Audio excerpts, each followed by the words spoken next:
Good morning. आज हम पीए part first year के अंतर्गत सामाजिक परिवर्तन, उद्विकास व प्रगति के सहसंबंध को समझेंगे। पिछले वीडियो में हमने सामाजिक परिवर्तन की चर्चा की कि सामाजिक परिवर्तन क्या होता है, सामाजिक परिवर्तन क्यों होता है, इसके पीछे कौन से कारण होते हैं, कौन से नियम काम करते हैं और समाज में परिवर्तन किस तरह से हम देख सकते हैं। आज हम चर्चा करते हैं सामाजिक उद्विकास की, क्योंकि सामाजिक परिवर्तन, सामाजिक उद्विकास और सामाजिक प्रगति सामान्य बोलचाल में एक जैसे लगते हैं और उनका मीनिंग भी लोग एक जैसा ही समझते हैं, किंतु समाजशास्त्री दृष्टि से देखा जाए तो सामाजिक परिवर्तन, सामाजिक उद्विकास व सामाजिक प्रगति बिल्कुल भिन्न अवधारणाएं हैं, बिल्कुल भिन्न अवस्थाएं हैं जिनको समझना आवश्यक है। हम बात करते हैं सामाजिक उद्विकास की। समाजशास्त्र में सामाजिक उद्विकास की धारणा प्राणी शास्त्र से ली गई।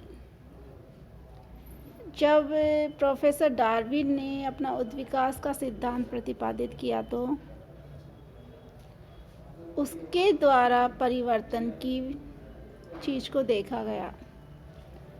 डार्विन ने कहा था कि किसी भी वस्तु का सरलता से जटिलता की ओर जाना उद्विकास है। सरलता से जटिलता की ओर जाने की प्रक्रिया कुछ निश्चित चरणों से होती है और समाजशास्त्र में इस प्राणीशास्त्रीय अवधारणा को सर्वप्रथम हर्बर्ट स्पेंसर ने अपने शब्दों में प्रस्तुत किया। हर्बर्ट स्पेंसर ने कहा, उद्विकास किसी तत्व का समन्वय या उससे संबद्ध वो गति है जिसके दौरान एक तत्व एक अनिश्चित असंबद्धता भिन्नता में बदलता है। अर्थात उद्विकास में परिवर्तन की दिशा क्षमता से विषमता की ओर जाती है। मैकाइवर पेज ने भी कहा कि उद्विकास परिवर्तन की एक दिशा है जिसमें बदलते हुए पदार्थ की अनेक दशाएं प्रकट होती हैं, जिससे उन पदार्थ की वास्तविकता का पता चल सकता है। यानी मैकाइवर पेज के अनुसार उद्विकास प्रत्येक वस्तु में होता है। पहले से उद्विकास की संभावनाएं मौजूद होती हैं और वो आगे जाकर अभिव्यक्त होती हैं। तो हम इन परिभाषाओं के आधार पे जो उद्विकास की महत्वपूर्ण मान्यताएं हैं उनको देख सकते हैं। जैसे कि प्रारंभ में प्रत्येक वस्तु में उसके प्रसार की संभावनाएं छिपी रहती हैं। उस वस्तु का आदि स्वरूप अत्यंत सरल होता है।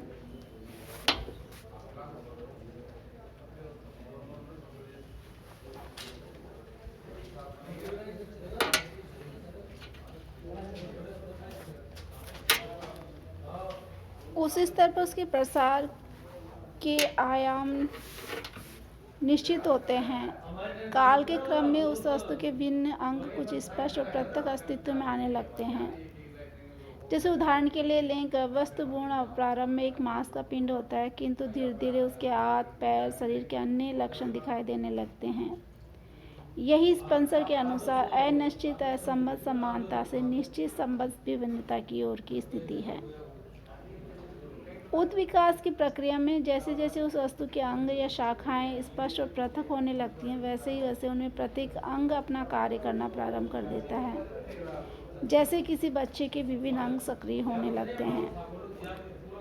उद्विकास की प्रक्रिया में जैसे जैसे किसी वस्तु के विभिन्न अंग अस्तित्व में आते जाते हैं, इनका यह अर्थ नहीं है कि वह वैसे ही संपूर्ण संरचना में स्वतंत्र होते चले जाते हैं, बल्कि अन्य अंगों की सहयोग की सहायता से वे अपना अस्तित्व बनाए रखते हैं। जैसे पौधे की विभिन्न शाखाएं बड़ी होकर एक तने से अलग नहीं होती। उद्विकास की प्रक्रिया अधिकांश रूप में धीरे धीरे होने वाली प्रक्रिया है जो निरंतर चलती रहती है। अतः उसके प्रसार का आंखों से देखने पर सामान्यतः हमें पता नहीं चलता। जैसे एक पेड़ का बड़ा होना हम देख सकते हैं, किंतु ये पता नहीं चलता है कि इसमें परिवर्तन कब हुआ है। उत्विकास के सिद्धांत की सबसे प्रमुख विशेषता यह है कि परिवर्तन कुछ निश्चित चरणों में होता है, अर्थात एक के बाद दूसरा चरण आएगा, तीसरा नहीं आएगा। जैसे बच्चे का बचपन पहले आएगा, फिर युवावस्था, अंत में वृद्धावस्था आती है। बचपन से वृद्धावस्था फिर युवावस्था आए, इस प्रकार का विपर्य संभव नहीं होता। उत्विकास के सिद्धांत के अनुसार जो परिवर्तन के चरण होते हैं वह पुनः दोहराए नहीं जाते, अर्थात वे उल्टी दिशा में घटित नहीं होते, यानी उनकी पुनरावृत्ति नहीं होती। इसका मतलब ये है कि ऐप से आदमी बन सकता है, किंतु आदमी से ऐप या बंदर नहीं बन सकता। सामाजिक परिवर्तन के विकासवादी सिद्धांतों का उद्गमन 19वीं शताब्दी के मध्य में प्रारंभ हो गया था।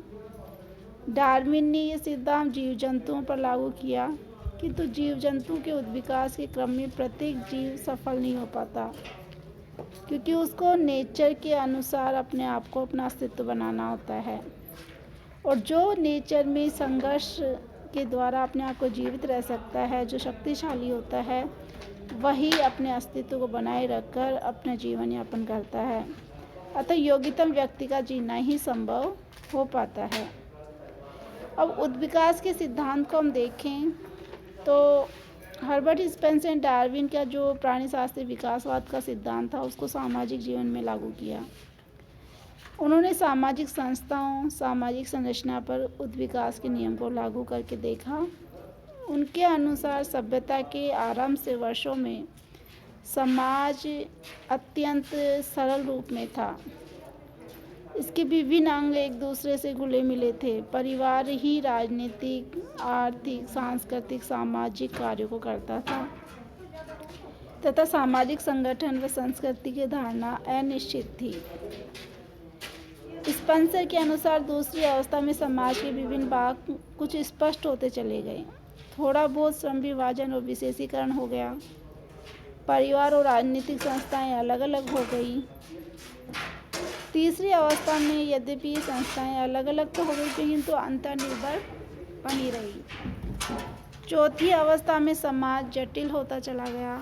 समाज के संगठन में कुछ निश्चित प्रतिमान उभरने लगे। इस प्रकार स्पेंसर ने कहा कि सामाजिक उत्विकास की प्रक्रिया सरलता से जटिलता की ओर चलती है। यानी उनके शब्दों में हम देखें तो वो कहते हैं कि सरल जनजाति जो सब भागों में समान होती है, से रचना और कार्य संबंधी असमानताओं से भरपूर सभ्य राष्ट्रों का उत्विकास होता है। सभी संस्थाएं प्रारंभ में एक में मिली होती हैं, किंतु धीरे धीरे एक दूसरे से अलग और विशिष्ट होती जाती हैं। इस प्रकार समाज के हर पहलू में उत्विकास की प्रक्रिया अनवरत रूप से चलती रहती है, यानी कार्यरत रहती है। ऐसे ही अन्य समाजशास्त्रियों को देखें तो हाउस ने जब समाज के उत्विकास की अवधारणा को कुछ प्रगतिशील संदर्भों में प्रस्तुत किया।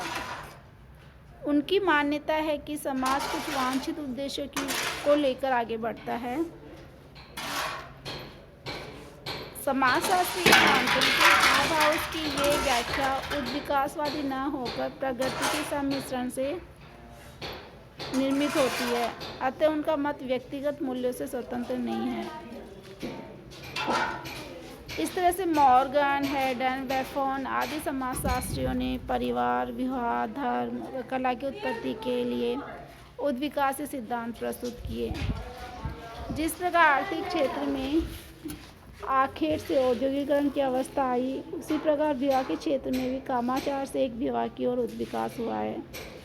इसी प्रकार संस्कृति के अन्य पक्षों का भी उत्विकास इन विद्वानों ने स्पष्ट करने की चेष्टा की है। कहने का मतलब यह है कि उत्विकास की प्रक्रिया में परिवर्तन मात्रात्मक व गुणात्मक दोनों प्रकार के होते हैं। यद्यपि लेवी स्ट्रास, जिन्सबर्ग और नॉर्थ ने उत्विकास की सभी दशाओं को अक्षर हुबहू ऐसे स्वीकार नहीं किया जैसे कि अन्य समाजशास्त्री मानते हैं। उनके अनुसार ये एक ऐसी प्रक्रिया है जिसमें निरंतर कुछ नवीनता उत्पन्न होती है। स्ट्रॉस ने तो उद्गम जानने की पद्धति का ही विरोध किया है। इसी तरह अनेक समाजशास्त्रियों ने सामाजिक उद्विकास के सिद्धांत की आलोचना भी की है। उद्विकास के सिद्धांत के अनुसार प्रत्येक समाज एक प्रक्रिया द्वारा विकसित हुआ है।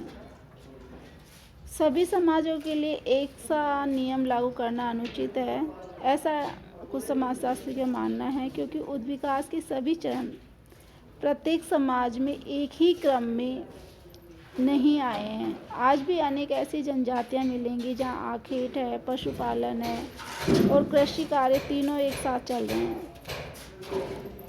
यह सिद्धांत आविष्कार और प्रकार के कार्यों की विकास क्रम में जो महत्ता है उसकी अवहेलना भी करते हैं। मैकाइवर और पेज ने कहा है कि सिद्धांत के अनुसार प्रत्येक परिवर्तन प्राकृतिक शक्तियों से ही होता है, किंतु ऐसा सत्य नहीं है। मनुष्य प्राकृतिक शक्तियों को नियंत्रण में लेकर कुछ नए परिवर्तन करता आया है। ओगबर्न ने उद्विकास की अवधारणा का विरोध करते हुए लिखा है कि उद्विकास ने वंशानुक्रम के नियम की उपलब्धता के प्रयास, सामाजिक संस्थाओं के विकास, परिवर्तन तथा चयन में थोड़े से ही सार्थक और महत्वपूर्ण परिणाम प्रस्तुत किए हैं। इसके साथ ही समाजशास्त्रियों का ये भी मानना है कि उद्विकास का सिद्धांत जितना प्राणीशास्त्रीय निष्कर्षों पर लागू होता है, उतना सामाजिक और सांस्कृतिक परिवेश में लागू नहीं होता, क्योंकि समाज और संस्कृति की प्रकृति अत्यंत जटिल है, जिसमें स्वतः परिवर्तन की अपेक्षा नियोजित परिवर्तन की अधिक संभावनाएं होती हैं। नेडल ने कहा भी है कि उद्विकास उन अवधारणाओं में से है जो मूर्त रूप में प्रयोग सिद्ध विधियों से दूर है। हमको उद्विकास के संबोध की इसलिए आवश्यकता है क्योंकि हम अपनी दार्शनिक अंतरात्मा की संतुष्टि करना चाहते हैं। अन्यथा उद्विकास की कोई विशिष्ट नियम नहीं है, यदि कोई है तो सिर्फ इतना कि उद्विकास होता है। उद्विकास के संबंध में प्रोफेसर अरविंद के विचारों को जानना भी आवश्यक है। प्रोफेसर अरविंद ने अपने उद्विकास के विवेचन के अंतर्गत ये बताया कि वर्तमान मानवीय स्थिति एक क्रमिक विकास के दौरान हुई है। विकास के क्रम में पदार्थ से जीव, तत्पश्चात मस्तिष्क का विकास हुआ है। यानी मनुष्य के क्रमिक विकास की स्थिति को अंतिम स्थिति हम नहीं मान सकते। उनकी ये मान्यता थी कि विकास के अगले चरण में अधिमानव का उद्भव होगा। वे वर्तमान मानवीय सामाजिक स्तर को अपूर्ण मानते हैं, क्योंकि व्यक्ति व समाज दोनों ही अभाव, प्रताड़ना व कष्ट से ग्रसित है। अनेक विचारों में आध्यात्मिकता का आधार होने के कारण विकास का नया स्तर अति मानसिक आधार पर भी हो सकता है। यदि मानसिक चेतना पृथ्वी की चेतना पे अवतरित होगी और अधिमानव का प्रादुर्भाव होगा, इस तरह की विचारधारा अन्य कई विचारकों ने रखी है। यानी अरविंद ने सामूहिक चेतना के परिवर्तन का नया विचार दिया। उन्होंने उदाहरण के द्वारा समझाया कि प्राचीन भारत में व्यक्तिगत मोक्ष और मुक्ति की व्यापक परंपरा रही है, उसे ही आध्यात्मिक स्तर का अंतिम लक्ष्य माना जाता है। श्री अरविंद व्यक्तिगत मोक्ष नहीं होते सामूहिक परिवर्तन की चर्चा करते हैं। हालांकि उनके विचार समाज दर्शन के अंतर्गत लिए जा सकते हैं, फिर भी वर्तमान समाजशास्त्र में मानवीय की प्रवृत्ति के अंतर्गत उनकी इस विचारधारा को उद्विकास व प्रकृति दोनों के संदर्भ में समझा जाना चाहिए। संक्षेप में हम ये कह सकते हैं कि उद्विकास का सिद्धांत, चाहे वह समाज हो, संस्कृति हो, उसमें होने वाले परिवर्तनों का अध्ययन न कर सके, किंतु किस सीमा तक वह हमें समाज के विस्तृत इतिहास को समझने में सहायता अवश्य देता है। अब हम बात करते हैं सामाजिक प्रगति की। उद्विकास से जो परिवर्तन होते हैं वो आवश्यक नहीं कि हमेशा समाज का विकास ही हो, या समाज के लिए महत्वपूर्ण हो भी सकते हैं और महत्व के प्रति उदासीन भी हो सकते हैं। इसके विपरीत जब हम सामाजिक प्रगति की बात करते हैं तो सामाजिक प्रगति से समाज को हमेशा कुछ लाभ होता है, क्योंकि सामाजिक प्रगति प्रायः नियोजित होती है। जिसे हम अपने लिए ठीक समझते हैं उसी के लिए प्रयत्नशील रहते हैं, और यही हमारी प्रगति है। अर्थात हम ये कह सकते हैं कि प्रगति में मूल्य निर्णय होता है, सापेक्षिक हो है, ये हो सकता है हमारे लिए जो प्रगति हो वो किसी अन्य समाज के लिए अवगति भी हो। अतः प्रगति का संबोध व्यवहार में सार्वभौमिक रूप से लागू नहीं किया जा सकता, क्योंकि सभी समाजों में एक से मूल्य नहीं होते। मूल्य अच्छे बुरे, वांछित अवांछित का निर्णय करते हैं।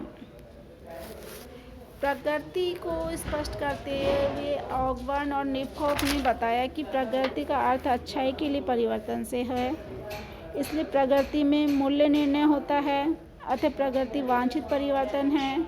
हम अपने पूर्व निर्धारित लक्ष्य को जो मूल्य सम्मत होते हैं उनको प्राप्त करने का प्रयास करते हैं और यही प्रगति का रूप होता है।